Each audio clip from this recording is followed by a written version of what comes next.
Hello everyone, জয় মা শ্যামসুন্দরী। সবাই আশা করছি ভীষণ ভালো আছো। এত রাতে পোস্ট করছি খুব গুরুত্বপূর্ণ একটি ভিডিও তোমাদের সবার জন্য।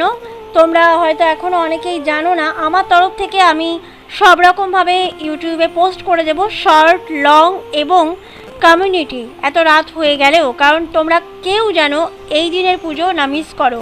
কালকের পুজোটি কী পুজো তোমরা হয়তো অনেকেই এখনও জানো না, বা অনেকে জানো। আমি আমার তরফ থেকে জানানোর চেষ্টা করব সব রকমভাবে। কাল কিন্তু মায়ের মহালয়ার অমাবস্যার মহালয়ার জন্মদিনের যে পুজো, সেই পুজো কাল। এই দিনই মা চালকলা চেয়েছিলেন, আর এই দিনই রাত্রিবেলা এই পুজো হচ্ছিল, মহালয়ার পুজো। সেই পুজোটাই কিন্তু কালকে। তোমরা সবাই জেনে রাখো, কাল মায়ের মহালয়ার জন্মতিথির যে পুজো, জন্মদিনের যে পুজো, চালকলা চাওয়ার দিনের যে পুজো, সেই পুজো কিন্তু কাল। সব রকমভাবে তোমাদের জানিয়ে দিলাম। সবাই অবশ্যই